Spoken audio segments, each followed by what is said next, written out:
Hi!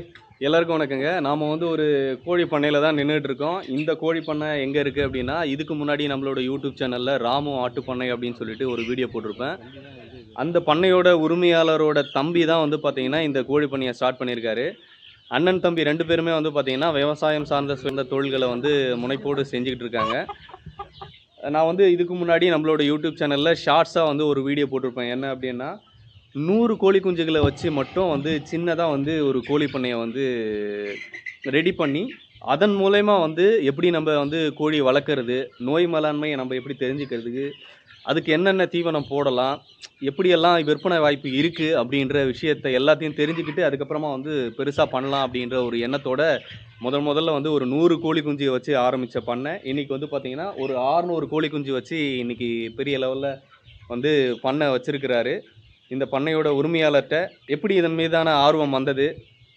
கோழி பண்ணைய வந்து எப்படி ரன் பண்றது? சக்சஸ்ஃபுல்லா எப்படி ரன் பண்றது? இதுக்கு என்னென்ன தீவன மேலாண்மை, நோய் மேலாண்மை என்னென்ன? இதுக்கான விற்பனை வாய்ப்பெல்லாம் எப்படி இருக்கு? அப்படின்ற எல்லா டீட்டெயிலும் வந்து இந்த பண்ணையோட உரிமையாளர்ட்ட நம்ம கேட்டு தெரிஞ்சுக்கலாம். வாங்க.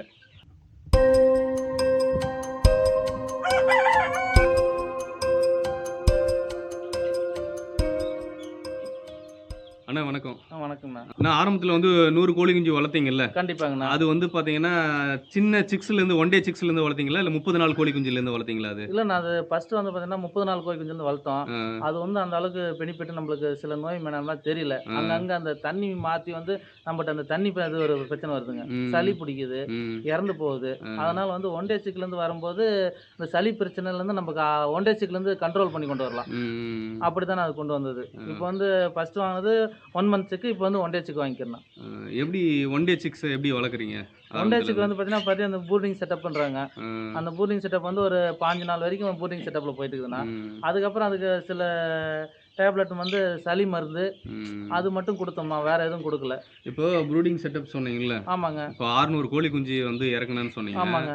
இப்போ ப்ரூடிங் செட்டப்ல எத்தன வாட்ஸ் குடுத்தீங்க? ஒரு கோழி குஞ்சுக்கு என்ன வாட்ஸ் கணக்கு பண்ணி, ஒரு எத்தன கோழி குஞ்சுக்கு ப்ரூடிங் செட்டப் பண்ணீங்க? செட்டா பிரிச்சு பண்ணீங்களா? இல்ல மொத்தமா அப்படியே ஒரு இல்ல, நான் மொத்தமே வந்து ஒரு லைனா பல்பு தொங்குற மாரி ஒரு 5 அடி அகலம், அ, 20 அடி நீட்டுக்கு வந்து நான் இது பண்ணேங்க. அ செட் எத்தன பண்ணிட்டு, வாட்ஸ் பல்ப் போட்டீங்க? ஒரு கண்ணது கிட்டத்தட்ட பார்த்தீங்கன்னா, ஒரு குஞ்சுக்கு 1 வாட்ஸ்ன்னாங்கங்க. ஆ, நான் வந்து பார்த்தீங்கன்னா, ஒரு குஞ்சுக்கு அப்படி போல 2 குஞ்சுக்கு 1 வாட்ஸ் மாரி கணக்கு பண்ணி ஆ, போட்டேங்க. ஆ, ஆ. கணக்குக்கு பார்த்தீங்கன்னா, நான் மொத்தமா 600 குஞ்சுக்கு வந்து 600 வாட்ஸ் பண்ணோம். நான் ஒரு 500 தான், 500 டூ 400 வாட்ஸ் தான் போட்டேங்க. ம்.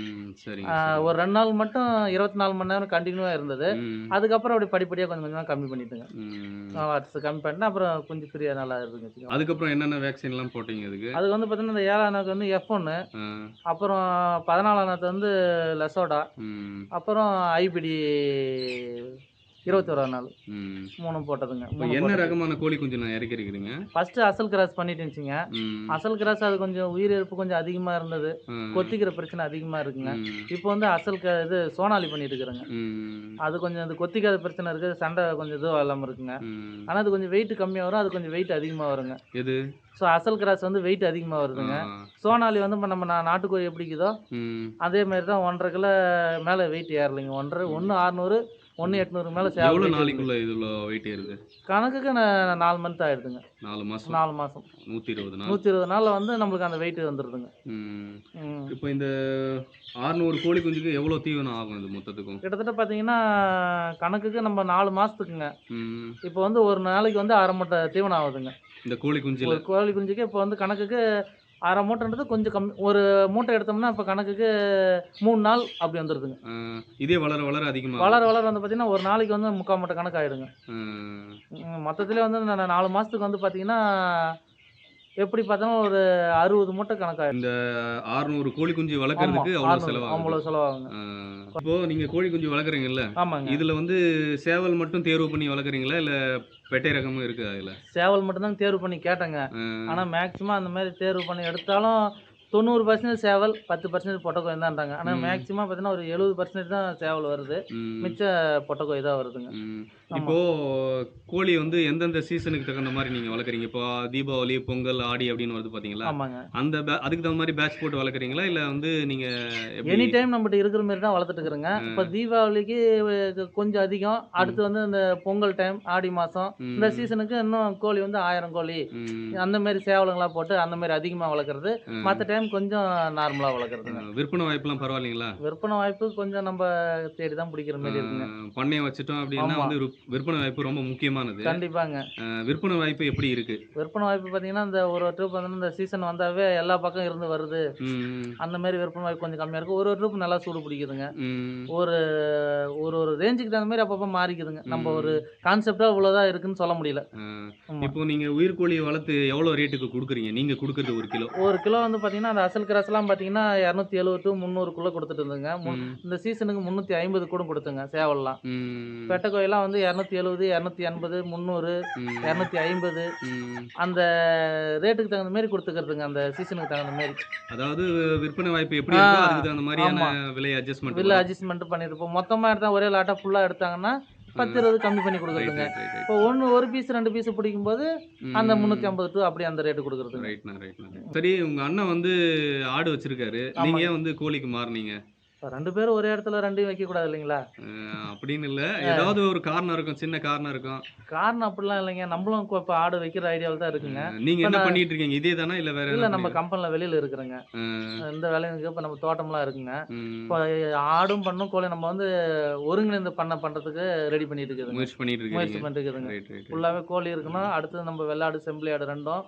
அது ம். போக மாட்டு பண்ணைங்க 3மே இருக்கிற மாரி ஐடியா பண்ணிட்டு இப்ப இருக்குதுங்க. கோழிக்கும், ஆடுக்கும் என்ன டிஃபரெண்ட் இப்ப மேஜரா வர்றது? ஒரு பேச்சுக்கு சொல்ல ஒரு ஆடே ஒண்ணு இறந்துச்சுன்னு வச்சுக்கங்க. ம். டக்குன்னு பெரிய அமௌண்ட்டா போவும். ஆமா, ஆமா. இது ஒரு கோழி இறந்துச்சுன்னா நம்மளுக்கு ஒண்ணும் அந்த அளவுக்கு தெரிஞ்சுக்காது. அ அதான் இதுங்க இப்ப வேலை பளு பொறுத்தளவுக்கு வேலைய பொறுத்தளவுக்கு இது ரொம்ப ஈஸி தாங்க. கோழி பண்ண ரொம்ப கோழி ஈஸி. ஈஸி தாங்க. அ, அது ஆட்டு பண்ணறது ரொம்ப சிரமம். நம்ம அத தீவனம் வந்து அந்த மேலாண்மை கொட்டாய் இது பண்றது.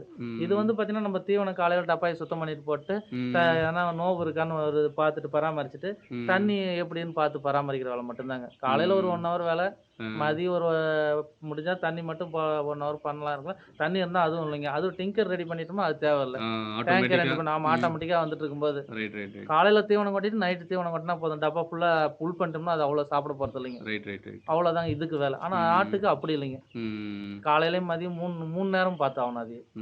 அதுல ம். வேலைப்பாடு அதிகம், இதுல வேலைப்பாடு கம்மிங்க. Right, right. அது ஒரு முக்கியமான காரணமா இருக்குன்னு நினைக்கிறேன். ஏன்னா நீங்க கண்டிப்பாங்க. வெளியில வேலை ஆமா. பார்க்கறதுக்கு வந்து இது கொஞ்சம் கம்மி. வேலை கம்மி. வீட்டு இருக்கிற ஆளுங்களே பார்த்துக்குவாங்க அப்படின்ற நம்பிக்கையில நீங்க இத ஸ்டார்ட் பண்ணியிருக்கீங்க. அப்படிதானே? கண்டிப்பாங்க. இது ஸ்டார்ட் பண்ணி இப்போ வந்து கணக்கு 1 வருஷம் ஆகுதுங்க. Right, right, right, 1 right. வருஷத்துல நல்லா தான் போயிட்டு இருக்குங்க. இப்போ வந்து இந்த வீடியோ பார்க்குறவங்க வந்து 30 நாள் கோழி குஞ்சு வந்து ஒரு சிலர் வந்து வாங்கி வளர்க்கணும் அப்படின்னு ஆசைப்படுவாங்க. சரிங்க. ஆ, உங்களால அந்த மாரி டெலிவரி பண்ண முடியுமா? மேக்ஸிமம் வந்து பார்த்தீங்கன்னா, 100 கோழிக்கு மிஞ்சிக்கிருந்தாங்கன்னா, மேலன்னா டெலிவரி எங்க வேணாலும் பண்ணலாங்க. 100 கோழி குஞ்சு மேக்ஸிமம். மேக்ஸிமம். ஆ, அதுக்குள்ளனா அவங்களே வந்து தான் நம்ம பண்ணையில புடிச்சிட்டு போற மாரி நேரடியா இருக்கும். வந்து புடிச்சிட்டு போற மாரி ஆமா. இருக்கும். ஏன்னா நம்ம டிரான்ஸ்போர்ட் சார்ஜே அந்த அளவுக்கு இதுல இல்லைங்க. நம்ம ரைட், ரைட், பெரிய ரைட், இப்ப ரைட். லெவல் பண்ணல. ஆ, அதுக்கு மேலன்னா அவங்களுக்கு தான் பார்த்துக்கணுங்க. இப்ப ம். அதுவே ஒரு 300, 400னா எடுக்குறாங்கன்னா, அவங்க எங்க இருக்கிறாங்களோ அங்கேயே டெலிவரி பண்ணிடலாங்க. டோர் டெலிவரி டோர் பண்ணிடலாம். டெலிவரிலே பண்ணிடலாங்க. Right, right, right. இப்போ எந்த மாரியான கோழிகள்லாம் அந்த மாரி டோர் டெலிவரி பண்ண முடியும் உங்களால? டோர் டெலிவரி பார்த்தீங்கன்னா, அசல் கிராஸுங்க. ஆ, பெருவெடன்னு சொல்லுவாங்க. அது இருக்கு. ம், அடுத்து வந்து பார்த்தீங்கன்னா, அந்த கத்திக்கொண்டை, ம், அது சோனாலி, ம், கருங்கோழி ம். இது எல்லாம் பண்ணலாங்க. இப்போதைக்கு வந்து கறிக்கோழி உங்கள்ட்ட இருக்கா? அப்போ சேல் பண்ற மாரி இப்ப இந்த டைமுக்கு இந்த டைமுக்கு சோனாலி இருக்குங்க. ஒரு இருக்கு. ஒரு 100 பீஸுக்கு மேல இருக்குங்க அதுவும். எப்பயுமே நம்மட்ட அவைலபிள் இருந்துட்டே இருக்கும். ம், மேக்ஸிமம் ஒரு இடையில இந்த மாரி இருக்கும்போது ஒரு 1 மந்த்து அப்படிதான் கொஞ்சம் இல்லாம போகும் பெரிய கோழி. அது ம். இல்லன்னா அப்புறம் ஆட்டோமேட்டிக்கா நான் அந்த மாரி 1 மந்த் டூ 1 மந்த் வர மாரி தான் பேட்ச்சா போட்டுட்டு இருக்குதுங்க அப்படியே. எப்பவுமே அப்ப கோழி இருக்கு உங்கள்ட்ட. எப்பயுமே இருக்கும். முன்ன முன்ன பின்ன எப்பயாவது ஒரு டைம் மட்டும் தான் கொஞ்சம் இல்லாம மிஸ் ஆகுங்க. Right, right, right. இப்போ உங்களுக்கு வந்து இந்த ஷெட் அமைக்கிறதுக்கான செலவு எவ்வளோ ஆச்சு? இந்த ஷெட்டுக்கு மட்டுமே பார்த்தீங்கன்னா, இப்போ வந்து கணக்குக்கு இது வந்து 1000 ஸ்கொயர் ஃபீட்ல போட்டுக்குதுங்க. ஆ, கிட்டத்தட்ட பார்த்தீங்கன்னா 2,15 லட்சம் ஆயிருக்குங்க. 2,15,00,000. 2,15 லட்சம் ஆயிருக்குங்க. ஆ, இதுல இன்னும் இந்த டிங்கர் இதெல்லாம் இன்னும் செட் பண்ணல. ம். சரி இன்னும் 1 வருஷம் போகட்டும் அப்படின்னு விட்டுக்கிறேங்க. ஷெட்டுக்கு மட்டுமே அவ்வளோ ஆயிருக்குங்க. ஓஹோ! ஆ, 2,15 லட்சம் ஆயிருக்கு. ஆ. இப்போ இந்த ஷெட் அளவுக்கு வந்து 600 கோழி குஞ்சு தான் வளர்க்கலாமா? இல்ல இதுல எக்ஸ்ட்ரா ஷெட்டுல வளர்க்கலாமா? 1000 வரைக்கும் அதான் ஒரு ஸ்கொயர் ஃபீட்டுக்கு 1ன்ற மாரி சொல்லுவாங்கங்க. ஆ, நான் அது ஃப்ரீயா இருக்கட்டும்னு விட்டுக்கிறேங்க. இன்னும் கொஞ்சம் அப்புறம் 1000 900 பக்கம் விடலாங்க. சரிங்க ஒரு சரி. ஸ்கொயர் ஃபீட்டுக்கு 1ன்ற மாரி விடலான்னாங்க. ம். சரி நம்ம இது ஃப்ரீயா கிடக்கட்டும் அப்படின்ற மாரி இப்போ எவ்வளோ ஸ்கொயர் ஃபீட் இது? 1010 1100 ஸ்கொயர் ஃபீட் பக்கம் வருங்க. அப்போ தாராளமா 1000 கோழி வளர்க்கலாம். ஆமா. தாராளமா ம். வளர்க்கலாங்க. அதுல ம். என்ன நீங்க பரண் அடிச்சு விட்டீங்கன்னா இடையில, ம். அது மேல ஏறி உட்காரும்போது உங்களுக்கு கீழயும் கேப் கிடைக்கும்போது நீங்க 1000 தாண்டியும் நீங்க வளர்க்கலாங்க. ஓஹோ! பரண் ஏன்னா அது மேல கொஞ்சம் ஏறி உட்காந்துக்குதுங்க ரைட், ரைட், இல்லைங்களா? Right, right. அப்போ வந்து உங்களுக்கு கீழயும் வளர்க்கலாம், மேலயும் அது பாட்டுன்னு இருக்குங்க. தாராளமா ஜாலியா விளையாடுங்க. ம். ம். சுவர் வந்து ரொம்ப ஹைட்டா கட்டியிருக்கிறீங்க. எதனால வந்து இது சுவர் வந்து இவ்வளோ பார்த்தீங்கன்னா, ஹைட்டா நம்ப கட்டியிருக்கிறீங்க? பூச்சி போட்டு எதுவும் உள்ள வரக்கூடாது. அ, அப்படின்றதுக்காக கொஞ்சம் ஹைட்டா போட்டேங்க. ஒரு வரி ஒரு அடி மட்டும் கொஞ்சம் எக்ஸ்ட்ரா ஹைட் பண்ணிட்டேங்க. ம். அதனால ஏன்னா இன்னும் கொஞ்சம் உள்ள கூட கொஞ்சம் ஹைட் கொட்டி மணல் இன்னும் கொஞ்சம் கொட்டலாம். அந்த ம். ரேஞ்சுக்கு அந்த மாரி பண்ணிக்கோங்க. இது ஹைட் மேல குடுத்துக்கிறேன் பாருங்க. இது ம். வந்து கணக்குக்கு இப்பயே 9 அடி இருக்குங்க அந்த எட்ஜ். அ. அளவு அங்க வந்து 11 அடி குடுத்துக்கிறேங்க. இப்போ பூச்சி உள்ள வராம ஆமா. இருக்க நம்ம எதுவும் ஒரு பொருள் பாம்போ எதுவுமே உள்ள ஏறி வராத மாரி வச்சுக்கிறேங்க. அதுக்காக கட்டியிருக்கீங்க ஆமா, உயரமா. ஆமா. சரி. இதுக்கு முன்னாடி எதுனா வந்திருக்கா உள்ள எதுனா? இல்லைங்க. நம்ம பண்ணது அதான் இவ்வளோ ஹைட் கட்டுனதால எதுவும் வர்றது இல்லைங்க உள்ள. அ, அதுக்கு முன்னாடி நம்ம தரையில விட்டுருக்கும்போது இந்த பிரச்சனை இருந்தது. அ. தரையில ஒரு அடி மட்டும் வச்சிருந்தோம் பார்த்தீங்களா?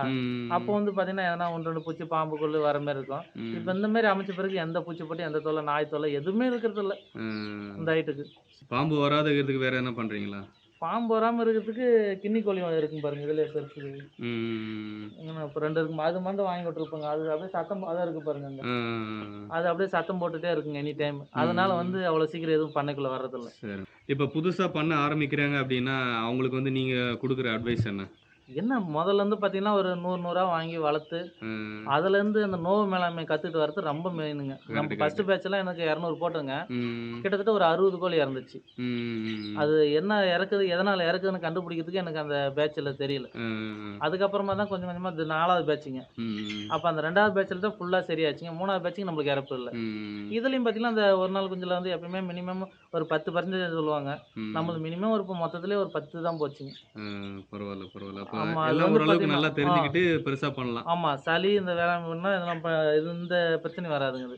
அவங்கவங்க ம். சொல்லுவாங்க, "ஐயோ! கோழி பண்ண வச்சா செத்துரும்" அப்படின்னு பயம். ஆமா. அதெல்லாம் இல்ல. நோய் மேலாண்மை மட்டும் கரெக்ட்டா பார்த்து ஃபாலோ பண்ணிட்டோம்னா, இதுக்கு ம். அந்த அளவுக்கு பெருசா எந்த வேலையும் இல்லைங்க. வந்து 600 கோழி குஞ்சும் உள்ளயே தான் வளர்க்குறீங்களா? இல்ல வெளிய கிளிய எதுனா விட்டு பழக்கம் இல்ல பண்றீங்களா? நான் ஒரு ஈவினிங் டைம் மட்டும் ஒரு 1 மணி நேரம் வெளிய கொஞ்சம் ஃப்ரீயா போயிட்டு வரதுக்கு விடுவேன் நான். ஏன்னா ம். உள்ளயே இருந்தாலும் கொஞ்சம் அடப்பா இருக்கும். அதுங்களுக்கு ம். கொஞ்சம் மன ரிலாக்ஸ் ஆகறதுக்காக கொஞ்சம் வெளிய விடுவேன் நான். மேய்ச்சல் முறையிலும் விடுறேங்க. மேய்ச்சல் முறையிலயும் விடுவேன். அ. மேக்ஸிமம் பண்ண ஃபுல்லா தீவன முறை தான். ம். வெளிய வந்து சும்மா ஒரு ஃப்ரீயா போயிட்டு வரதுக்கு நம்மளுக்கு தோட்டம் இருக்குங்க. முன்னாடியே பார்த்துருப்பீங்க பின்னாடி இருக்க. ஆ. அதனால கொஞ்சம் ஃப்ரீயா போயிட்டு வரட்டுனுக்காக ஒரு 1 ஹவர் ஈவினிங்ல மட்டும் ரெகுலரா திறந்து விடுவோம்ண்ணா. ஓகேண்ணா. ஓகே. ஆமாண்ணா. ம். அந்த மாரி திறந்து விடும்போது அதுங்களுக்கு ஒரு ஆரோக்கியமா இருக்கும். கறியும் வந்து உங்களுக்கு டேஸ்ட்டுக்கு வந்து அந்த ஒரிஜினல் நாட்டுக்கோழி எப்படி இருக்கோ, அதே ம். ரகமா தான் இதுவும் பார்த்தீங்கன்னா, அந்த ஒரிஜினல் நாட்டுக்கோழி 6 மாசத்துல வந்து பார்த்தீங்கன்னா, 1 1/4 கிலோ வரும். இது ம். அதே ரகன்றதால வந்து 4 மாசத்துல அந்த ரகம் 1 1/4 கிலோ வருது. அதான், அதான், ஆனா அதான். சேம் மீட் வந்து ஒரே டேஸ்ட்டா தான் இருக்கும். அதே இது நீங்க கட் பண்ணி சாப்பிட்டீங்கன்னா உங்களுக்கு தெரியும். ம். ஒரே சேமா தான் இருக்குங்க. ஓகேண்ணா. ஓகே. ஆமா. அது நாட்டுக்கோழி எப்படி இருக்குங்களோ, இந்த இது சோனாலி பொறுத்த அளவுக்கு உங்களுக்கு டேஸ்ட் அதே இதுதாங்க. அதுக்கு ம். இதுக்கும் ரொம்ப டிஃபரெண்ட்டே வராதுங்க. என்ன அது ஃபுல்லுமே வெளியிலேயே ஆ இருக்கும். நம்ம இத தீவனம் போட்டு பாதி நேரம் உள்ள, வெளிய அது மாரி வச்சிருக்கிறோம். ஆமாங்க. இதுல என்ன காரணம்னா, அது வந்து ரொம்ப கொத்திக்கிற பிரச்சனை உண்டு. இதுல வந்து ம். இந்த கொத்திக்கிற பிரச்சனை இல்லாத மட்டுத்தால தான் இது தேர்ந்தெடுக்கப்படுதுங்க. ம். இதுவும் ஓகே. கொத்திக்கிற பிரச்சனை இருந்துச்சுன்னா, இதுவும் உங்களுக்குள்ள பண்ண முறையில அப்ப வளர்க்க பண்ணை முடியாது. முறையில வளர்க்கறதுக்கு சோனாலி ரொம்ப சிறப்பு. சோனா ரொம்ப சிறப்புனா, உங்களுக்கு அதான் உள்ளுக்குள்ள கொத்திக்கிற பிரச்சனை இல்லாததுக்கு வளர்க்கறதுக்கு ரொம்ப சிறப்புங்க. Right, right, right. இப்ப இதே அசீல்னா வந்து அசல்லாம் உங்களுக்கு வந்து பார்த்தீங்கன்னா, இதுல 1000 பண்ணா கிட்டத்தட்ட ஒரு 2 ட்ரூப்பாவது மூக்கு வெட்டி ஆகணுங்க. அது ம். மூக்கு வெட்டுனீங்களா உங்களுக்கு பண்ணைக்கோழியா மாறிடுதுங்க. ம். அப்புறம் எங்க போனாலும் நீங்க கடைக்கே எடுத்துட்டு போனீங்கன்னா, நீங்க பண்ணைக்கோழின்றாங்க. மூக்கு விற்பனை வெட்டிட்டோம். வாய்ப்பு ரொம்ப ஆ குறைஞ்சு போகுது. வெட்டுனா மூக்கு வெட்டுனா அது நாட்டுக்கோழின்னு சொன்னாவே கேட்கவும் மாட்டுக்காங்க. Right, right, right, right. அது பண்ணைக்கோழிங்க அப்டின்னுவாங்க. மூக்கு ம். வெட்டாமயே நீங்க வளர்க்கவும் முடியாது. ம். ஆனா இது அப்படி இல்லைங்க. ம். மூக்கு வெட்ட வேண்டிய அவசியமே இல்ல. Right, right, right. கொத்திக்கிற பிரச்சனையும் வராது. நீங்க கரெக்ட்டா ம். தீவனம் ஃபுல்லா இருந்துச்சுங்கன்னா, ம். தீவனம் வந்து கம்மி பண்ணிட்டீங்கன்னா தான் இது உங்களுக்குள்ள கொத்திக்கிற அந்த சண்டை பிரச்சனை உருவாகுதுங்க. Right, right, right, right. தீவனம் ஃபுல்லா இருந்துச்சுன்னா, நீங்க எனி டைம் தீவனம் பாருங்க இதோ இருக்குங்களா தீவன டப்பா பார்த்தீங்களா? ம். இது ம். ஃபுல்லாவே எனி டைம் இருக்குங்க. ம். காலியாக நாங்க இருந்தோம். அது தேவைப்படும்போது சாப்பிடும், கொட்டிடும். மறுபடியும் ஈவினிங் வந்து வெளிய திறந்து விடுவோம். Right, right, right. அந்த ஜாலியா போயிட்டு அது ஃப்ரீயா வந்துட்டு இருக்கும்போது, அந்த கொத்திக்கிற பிரச்சனை இதுங்க சண்டை போடுற சுத்தமா இல்ல. பிரச்சனை எதுவுமே இல்ல. சண்டை போடுற பிரச்சனை ஒண்ணுமே இல்லைங்க சுத்தமா. ம். முடியெல்லாம் பார்த்தீங்கன்னா, இப்ப பாருங்க ஷைனிங்கா இருக்கும் பாருங்க. இது வந்து பார்த்தீங்கன்னா, கணக்குக்கு இப்போ 50 நாள் குஞ்சுங்க. 50 ம். நாள்ல வந்து பார்த்தீங்கன்னா, அது ஒண்ணு கூட கொத்திக்கல. ஒரு முடி ஒண்ணாவது உழுந்துக்குதான்னு பாருங்க. Right, right, right, right. அப்படியே ஷைனிங்கா நல்லா இருக்கு. நாட்டுக்கோழி மாரியே இருக்குங்க. இதே ம். நீங்க நேரா அசல் கிராஸா இருந்தா இது மூக்கு வெட்டியாக இருக்கும். ஆமாம் ஆமாம் ஆமாம். நாரைக்கீழ கொத்தி கொத்தி அதோட முடியை பிடிங்கிருங்க. ம். இதுக்கு அந்த பிரச்சனை இல்லவே இல்லைங்க. ரைட்ண்ணா ரைட். ஓகேண்ணா, ரொம்ப நன்றி. இவ்வளோ சரி, நேரம் சரி. வந்து நீங்கள் கோழி பண்ணையை பற்றி தெளிவான விளக்கம் கொடுத்ததுக்கு ரொம்ப நன்றிண்ணா. சரிங்க. மீண்டும் சந்திப்போம். நன்றி, வணக்கம். சரி, ஓகே. வணக்கம்.